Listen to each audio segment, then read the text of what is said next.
I want to tell you how special it was coming up here and passing everything purple. I live in Charlotte now, and if I see Western, I love the dance team thing. Shout out to the dance team. My daughter was on the dance team. If I ever see that little cat logo, I tell you, my heart skips a beat, and I love it. But now there's purple everywhere, so if I fall over from a heart attack, you'll know what it is.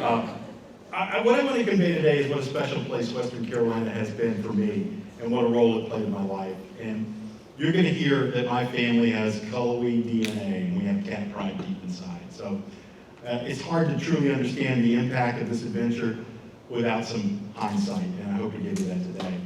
So just like planting a sapling in a field, the ultimate beauty of that effort could take years to really understand and completely appreciate. For me, that sapling was planted here years ago in Cullowhee.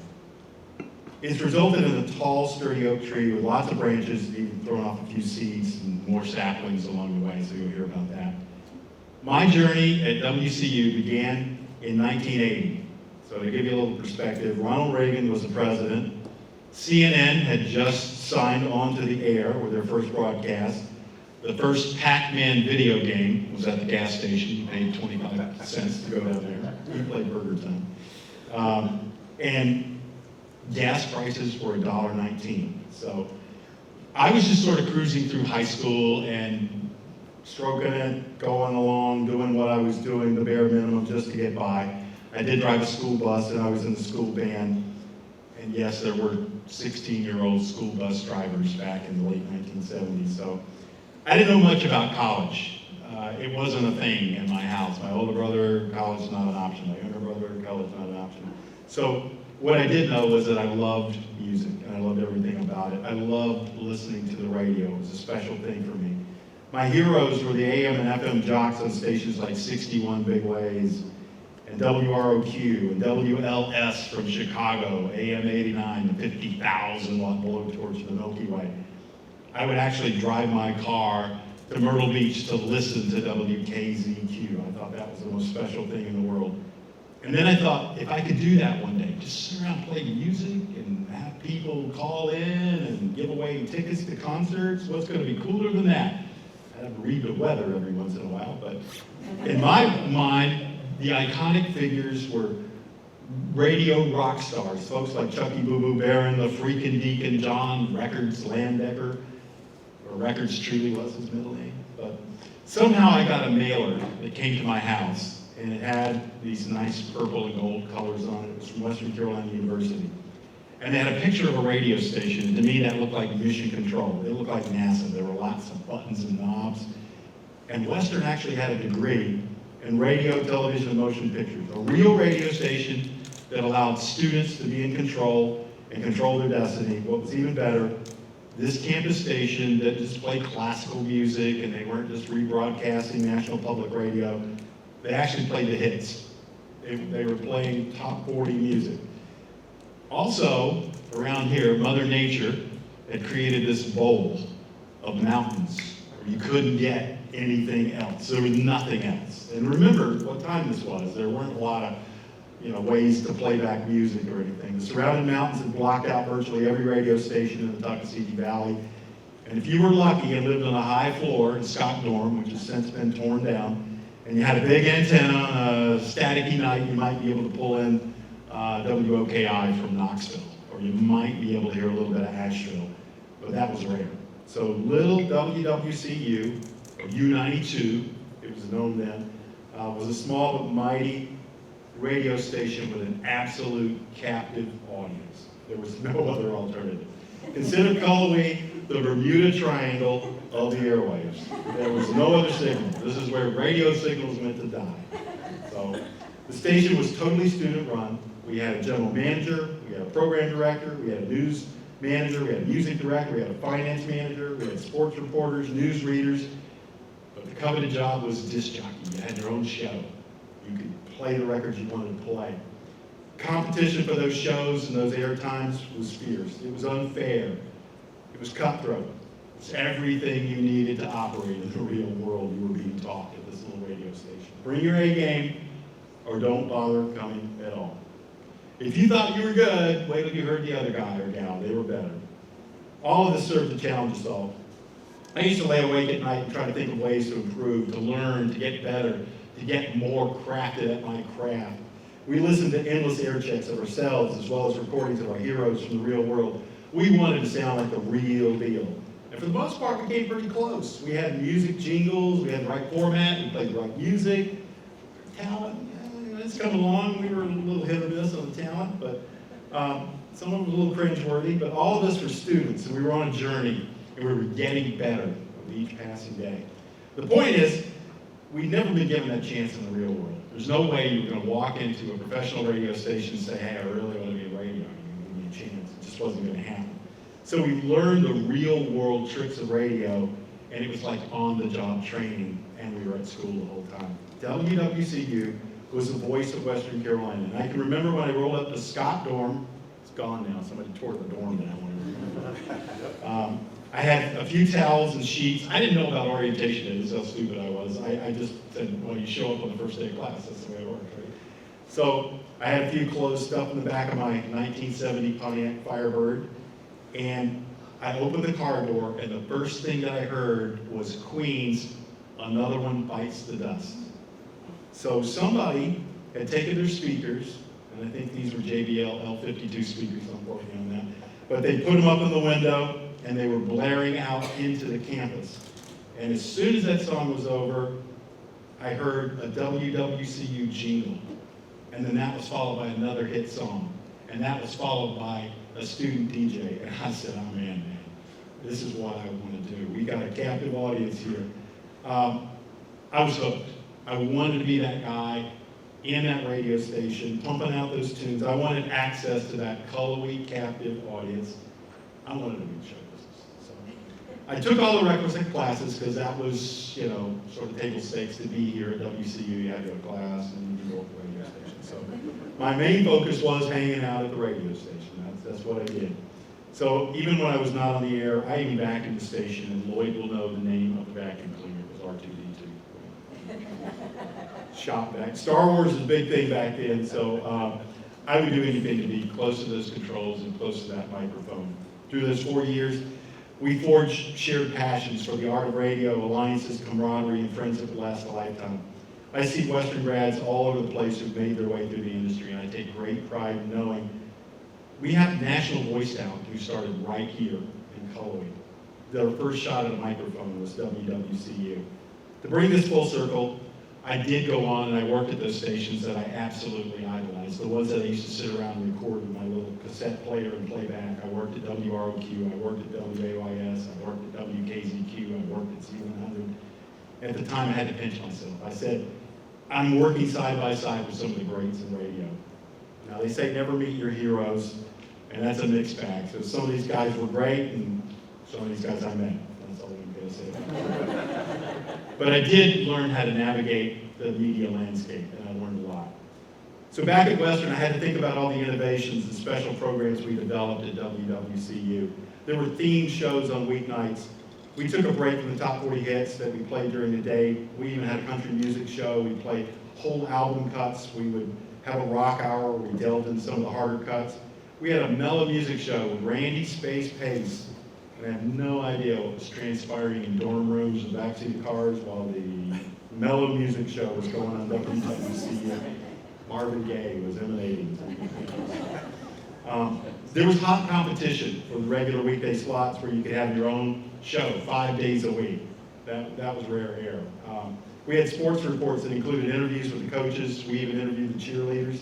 We launched a live tailgate show that was played in the locker room, over the stadium loudspeakers, and every radio on campus before the football games. We were winning back then, just like we're winning now. How about those Cats?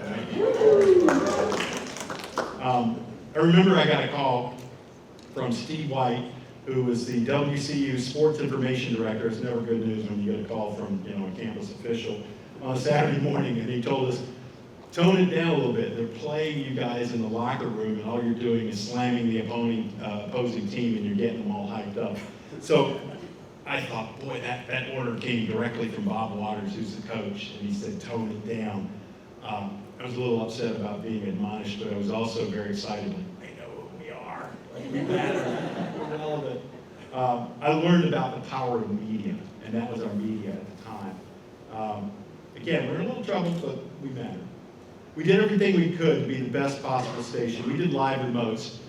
When Scott Dorn was there was a grassy hill behind there in the springtime. It was Scott Beach, and that's what we called it. It was a grassy hill, everybody laid out there. We came up with the bright idea, WWCU would do a live remote. We called it the Scott Beach remote. What was that? We gave away some cups and frisbees, and everybody came out. We conjured up an air band competition. I don't know if Hui Auditorium is still over here, but we packed Hui Auditorium with air bands that came out and people jumping all over the stage. In the early days of ESPN, they came to Cullowhee for a basketball game.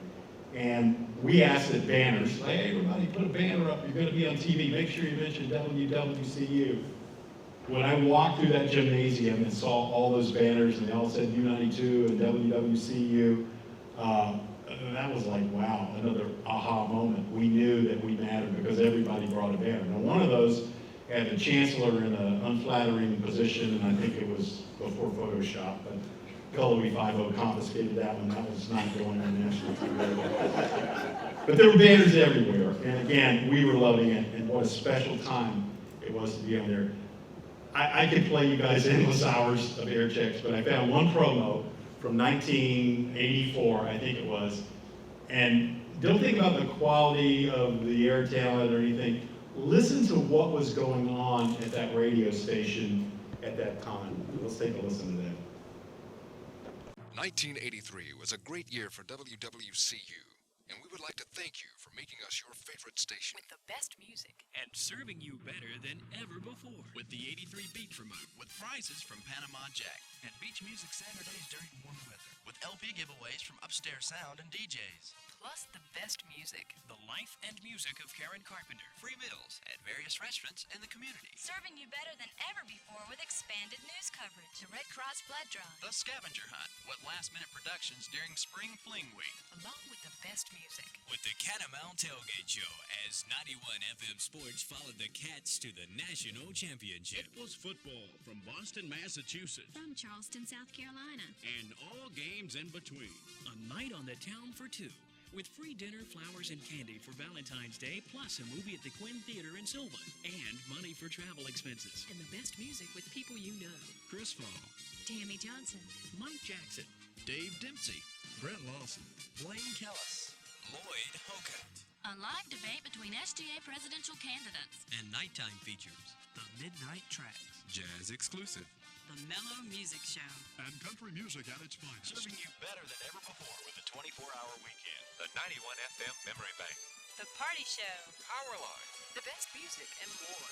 1984 promises to be another great year for your favorite station. 91 FM. WWCU.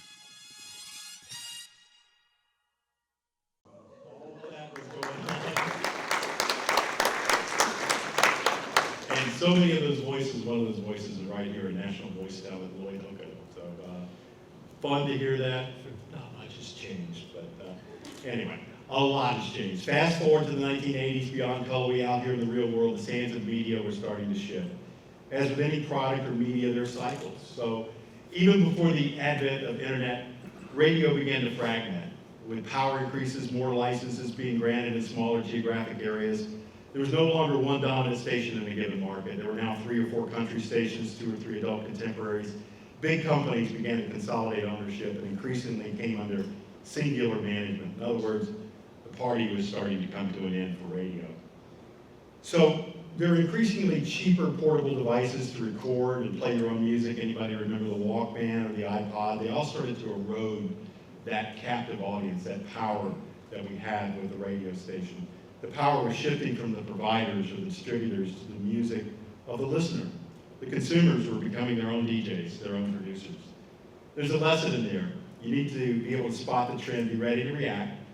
Don't be a victim, see reality, deal with it.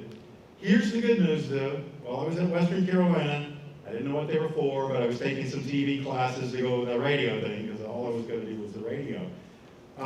And I'd taken those classes from a guy named Richard Gainey and other real-world professors, and I'll talk more about Richard Gainey here in just a few minutes. But I thought maybe this TV thing could be something because, I'd exhausted the limit of my talent in radio.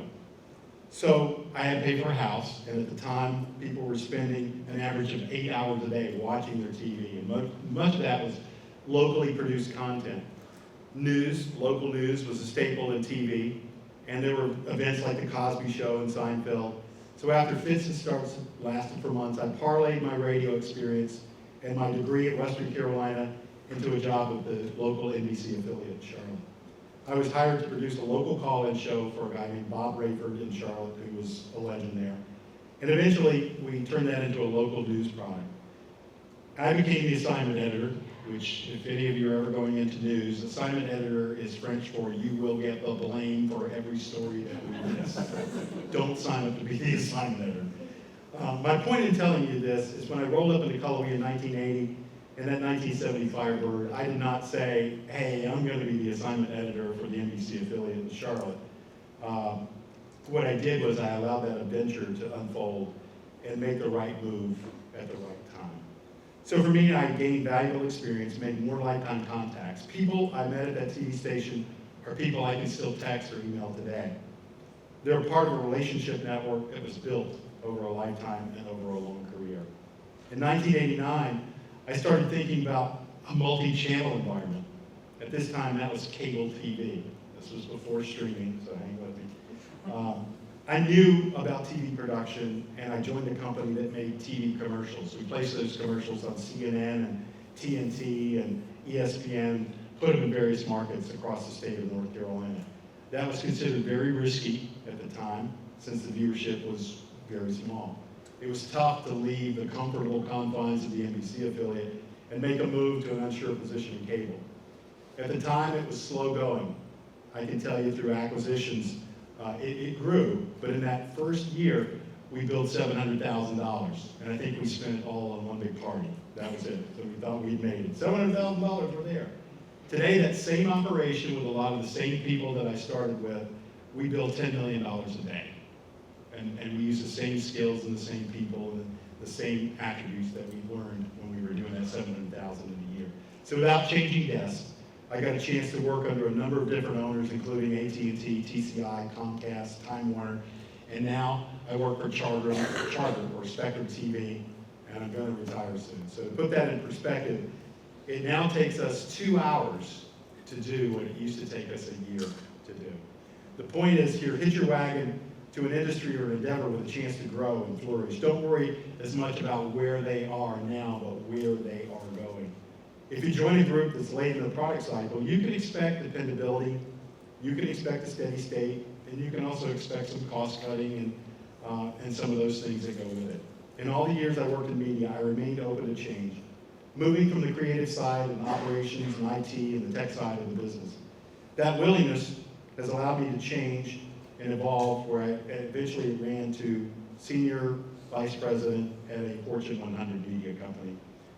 That's a long way from hearing another one bites the dust from Queen coming out of Scott Dorm, but it works. I'm telling you, it'll work. All part of the journey. This journey was full of twists and turns, and my car GPS used to say, recalculating. If you can catch the next Amazon, if you can manage to spot the next Google or the next Tesla, you can expect there to be great challenges, but unimaginable opportunities. The trick is to find that right opportunity and plug yourself in. Just remember, as part of this journey, you're building your strengths through a series of events. It's not so much those events that define you, it's what you do with those events. Your responses and reactions to those events will formulate your outcome, your results. You will become the sum total of all the critical decisions you make along the way. Should I stay late? Should I volunteer for this assignment? Should I change jobs? I promise you, if you throw on the logs, the heat will come. More importantly, everyone you touch along the way will have a few adjectives when they think of you. That's going to be your brand. What will your brand be? Will it be dependable? Will it be jerk? Will it be funny? Is it diligent, lazy, dependable, reliable, friendly? What is it? You need to be conscious about how people think of you. And more importantly, how do they feel about themselves after talking to you? So one of the stories that hit me on the way out, my wife Kathy and I came up here for a football game, and we set up the tent, dance team, shout out to dance team, my daughter on the dance team, and we were cooking hamburgers, and this just loud guy comes up, can I have a hamburger? I'm like, sure, why not? You look like a cat, come on in, have a hamburger. He sits down like he owns the place, I cook him up a hamburger, and he leaves, and I'm like, who was that? They said, that's Dr. Belcher, he's the chancellor here. I never forgot that. And we know where the Dr. Belcher story goes, but it made such an impression on me, and it left such an imprint on me, and changed my opinion to even greater heights about what a great place this is, that the chancellor came and sat in my tent and had a hamburger, and I never forgot that. Trust me, if you're early in your career, your fellow teammate, that could be a captain of industry. That person could be your next boss, your next CEO. Conversely, you might be their next boss. Can you attract people to come work for you? Will they walk through walls to help you achieve your goals? Treat every encounter as a chance to empathize and deepen and forge a relationship that leaves both parties feeling better about themselves. This is how you build your most valuable asset in your life. This is your network. And this is not a network just about business. Have you called and reached out to your mother, your brother, your high school teammate? And I don't just mean a text mail or a quick email. I mean a real life call. Remember, take that person to dinner, reach out to them, go to a ball game. After the interaction, they feel better about themselves, they feel better about you. It's the greatest gift you can give. The irony is, the real gift is to yourself. As you get older, you'll find some of these chances will disappear. We all have an expiration date. Do it while you can. None of this is forever. None of this is guaranteed. We all leave the field, some of us with regrets and some of us with no regrets. Now, I'm not going to kill you with a bunch of stories about sickness and ailments because, when I was in college, I used to say, who are these alumni coming on? This guy, why is he even talking? But I am going to tell you a story. And I want to relay this personal history that gave me a unique perspective about the fragile nature of life.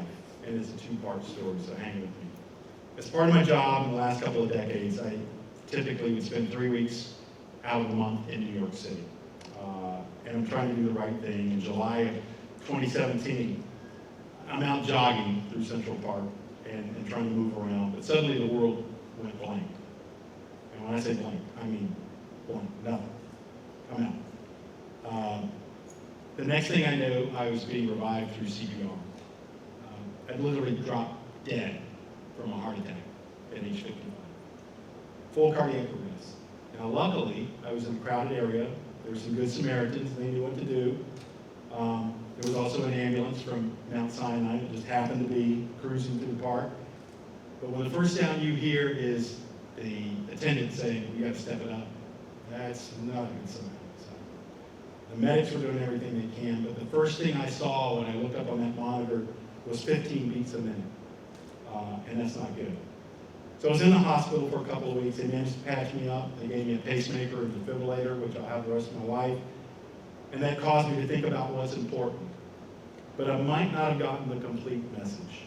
I was still taking phone calls in the hospital. I was still answering my emails. I was fighting to get back to work. My biggest complaint to the doctor, am I going to lose my private pilot's license? Am I going to have to sell my airplane? Karma was trying to send me a message, and I was not getting the message. I was not getting it. I had to start thinking about the bigger picture, the gift I had been given, the gift of another day on this planet. So, still didn't get through. Fast forward to 2022, and Karma, she's working overtime. She never takes a break. I'm in Vegas. I wake up in the middle of the night, which I know what this is. This is kidney stones. It's very painful. Hope you never have it. So I sneak out of the hotel room at 2 o'clock in the morning. I didn't even wake my wife, Kathy. I called an Uber, said, take me to the hospital and need some good drugs, and I'll be back in a minute. I didn't wake her up. They gave me a few tests. They gave me the drugs. And as I was leaving the hospital, the MRI tech came up and said, oh, I need to see you for a second. Again, not a good thing. What they said was they had found something they weren't looking for. They had spotted a mass on my pancreas. Anybody knows anything about mass on the pancreas? Not good. I came back to Charlotte, had additional tests that revealed what was not yet cancer, luckily, but would certainly soon develop into cancer. So rather than fret about how unlucky I was, I started thinking about the best luck I'd ever had in Vegas, the only winner I've ever had there. Karma never stops working, and apparently neither does irony. So without that kidney stone, without a very attentive MRI tech, I wouldn't likely be here today. In January of this year, we made the decision, and I had some deeply complicated surgery, and we removed the mass. That procedure did not go well. So they did additional surgery. And again, I didn't know this was a thing, but they came in and they removed the whole pancreas, the whole gallbladder, the whole spleen. I'm like, does that work? You can do that? Yeah, that works. So they removed everything but my wallet. It was over $1 million. Nothing left to take. I know I can't do any more surgery. So, I laid in that hospital bed at the beginning of this year for 3 months. I didn't eat for 3 months. I ate during a tumor. I didn't walk for 3 months. I laid in that bed, and I said, when I make it home, things are going to be different. My biggest goal when I got home was to be able to walk to the mailbox. I finally got through it, and karma finally got through to me. I don't want to squander this adventure. I don't want to die at my desk. When all of us are dead and gone, and we're all going to be dead and gone, we don't have an expiration date, I don't think anybody's going to say, wow, he's a great senior vice president of operations. They're going to say, you know, he's a nice guy, or he was a jerk, or he always reached out to me. He called me when I needed help. Remember your brand. Do people feel better about themselves when they think about you? That's my new mission.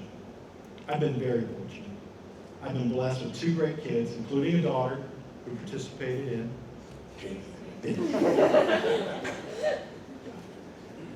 Kelby now works in media in Charlotte. Tried to talk her out of it, but she's working in media. She's doing well. She went to Western Carolina University. She did her internship at the WWE, or whatever the Worldwide Wrestling Federation is, and sat right outside Vince McMahon's office and did all that. Her husband, Dale, also attended Western Carolina University. He served a tour in Afghanistan. He earned a Purple Heart. He's a police officer in Charlotte now, and we're very proud of him. They blessed us with a 2-year-old grandchild, Blake. And not being prejudiced, but Blake is the prettiest girl. I'm already saving for her tuition at WCU. My son Taylor and his wife Mel also gave us another grandchild, Abby. She's equally adorable. Unfortunately, my son Taylor got 2 strikes against him. He went to the University of South Carolina, and he became a lawyer. So I don't know much worse it can get. Karma's message to me was spend more time with your family. Try to make every encounter impactful. It's about the other person. It's not about you. Give back to your wife. In my case, Kathy, who's seen parts of my body no one should ever see. That was my only stipulation when I went to the hospital. I needed to be double gowned, and there will be no exposing of any parts. Well, she said while you were under, it was a freak show. Spend more time with your kids who supported you through health scares. Give back to WCU. Give back to your town. Give back to local charities. Spend time understanding others and helping them be their best self. While the work was important for so long, nobody cares if you work another 20 years or another 20 minutes. That's a sad reality. Been there, done that. I've got an Emmy. I've got patents. It's important. It's a fun ride, but take time to find the good in the moment. It's a quest. It's not about the destination. It's about the journey. Enjoy the ride. So let's talk about that give back part.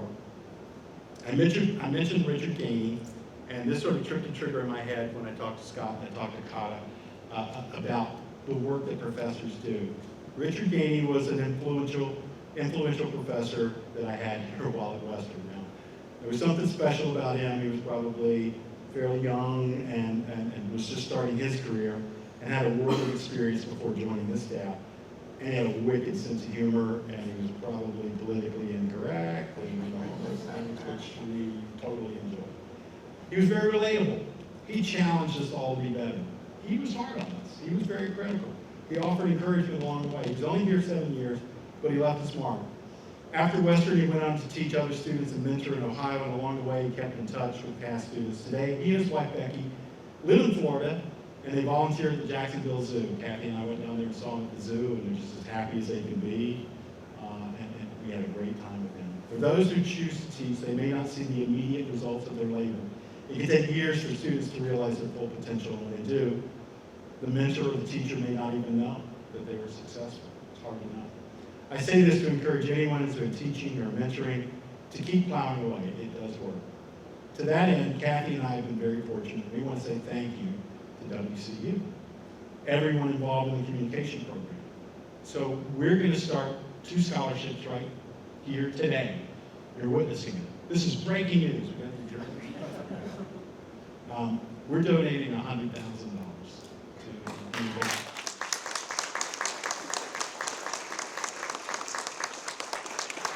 And he doesn't know this, so if you see Richard Gainey tomorrow, tell him he has no clue.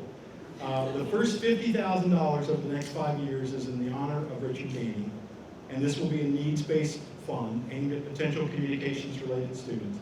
Part of the requirement is they learn about Richard and his career and his journey. Hopefully, that will give them some needed funding, but more importantly, some perspective about those who choose to devote their life to teaching and develop future leaders.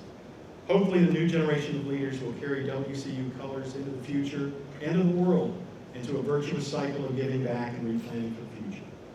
The second scholarship is a merit-based scholarship aimed at attracting communication students to WCU. If we can find top talent, that will only serve to raise the game of everyone. That fund will also be $50,000 over the next 5 years.